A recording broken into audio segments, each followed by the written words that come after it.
Perfect past tense मतलब पूर्ण भूतकाल।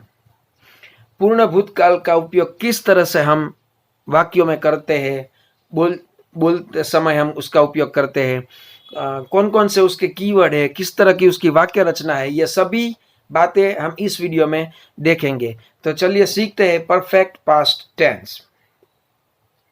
देख सकते हैं यहाँ पे कंस्ट्रक्शन दिया हुआ है। पहले आई हैड प्लेड चेस मतलब मैंने चेस खेला था।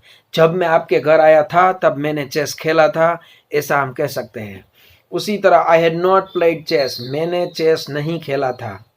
बराबर, ये नहीं मैं शब्द है, मैंने चेस खेला नहीं था। बराबर, उसी तरह से यहाँ तीसरा सेंटेंस इंट्रोगेटिव है, हैड आई प्लेड चेस, क्या मैंने चेस खेला था। तो सबसे पहले हैड प्लेड, ये उसका वर्ब याद हमें रखना है, हैड प्लस V3। अगर नेगेटिव करना है तो हैड और प्लेड उसके बीच में नोट लगाना है। अगर इंट्रोगेटिव करना है तो ये जो हैड है उसको सब्जेक्ट के आगे लिखना है। बराबर, तो वाक्य बन जाएगा इंट्रोगेटिव। तो इस तरह से उनके पहले तो कंस्ट्रक्शन है, ये हम समझ लेते हैं। बाद में किस तरह से उसका उपयोग होता है, देखिए यहाँ पे लिखा हुआ है, भूतकाल में हुई दो क्रिया में से जो क्रिया प्रथम हुई है उसे परफेक्ट पास्ट में लिखा जाता है और जो क्रिया बाद में हुई है उसे सिंपल पास्ट में लिखा जाता है। भूतकाल में हुई दो क्रिया है, उनमें से जो पहली क्रिया है उसको परफेक्ट पास्ट कहते हैं और दूसरी क्रिया को सिंपल पास्ट कहते हैं। उसका उदाहरण यहाँ पे दिया हुआ है, before the police came the thief had escaped. Police का आना यह एक क्रिया है और थीफ मतलब चोर, उसका एस्केप भाग जाना दूसरी क्रिया है। लेकिन यहाँ पे क्या लिखा है, पुलिस आए उसके पहले चोर भाग गया। बराबर, तो पहली कौन सी क्रिया हुई, चोर की, भागने की। बराबर, तो उसीलिए हमने द थीफ हैड एस्केप, यहाँ पे हमने क्या यूज किया है, पास्ट, परफेक्ट पास्ट यूज किया, पूर्ण भूतकाल। और पुलिस की जो आने की क्रिया है वह एज यूजुअल बाद में होती है, तो उसको यहाँ पे कैम V2 सिंपल पास्ट उसमें बताया गया है। बराबर, अभी उसी वाक्य को हमने दूसरी तरह से लिखा है, the police came after the thief had escape, मतलब चोर भाग गया बाद में पुलिस आए।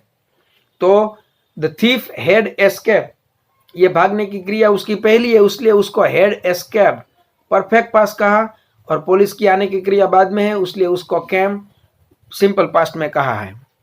बिफोर एंड आफ्टर यहाँ पे इसलिए यूज किया है कि हमें मालूम हो कि आफ्टर वाले जो सेंटेंस है उसमें परफेक्ट पास्ट और दूसरे सेंटेंस में सिंपल पास्ट, और बिफोर वाले वाक्य में सिंपल पास्ट और दूसरे सेंटेंस में परफेक्ट पास्ट यूज होता है, यह हमें मालूम हो इसलिए। बराबर, तो उस तरह से हम हमारे जो रोज का जीवन है उसमें भी हम ऐसा देख सकते हैं। हम ऐसा कह सकते हैं कि मेरे बॉस ने मुझे गिफ्ट दिया, उसके पहले ही मैं ऑफिस छोड़ के चला गया। Before my boss gave me a gift I had left my office. उस तरह से इसका उपयोग कर सकते हैं। बराबर, उसी तरह यहाँ पे कंडीशनल सेंटेंस भी दिया हुआ है। देखिए, कंडीशनल में जो इफ अनलेस यूज होता है उसमें भी परफेक्ट टेंस का एक उपयोग है। जैसे कि यहाँ पे दिया हुआ, if I had worked I would have passed. If I had worked, अगर मैंने मेहनत की होती, आई वुड हैव पास, तो मैं पास हो गया होता।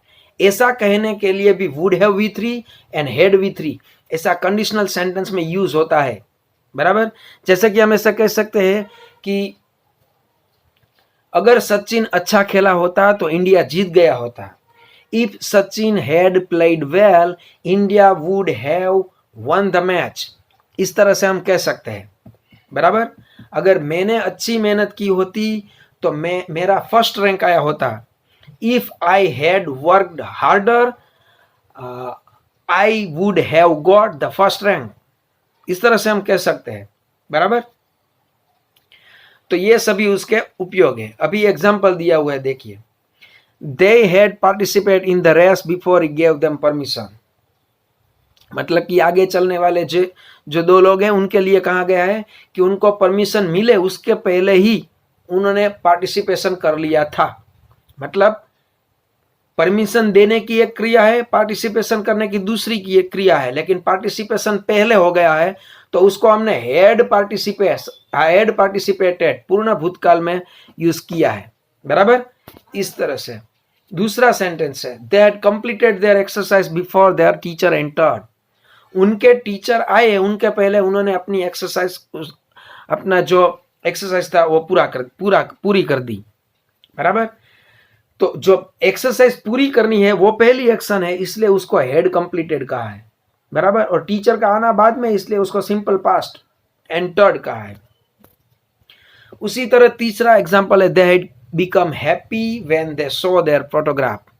जब उन्होंने अपना फोटोग्राफ दिखा तो वो एकदम खुश हो गए, तो उसमें भी खुश होने की क्रिया प्रथम है, इसलिए हैड बिकम उसको दिया गया है, बराबर। और फोटो देखने की जो क्रिया है उसको हमने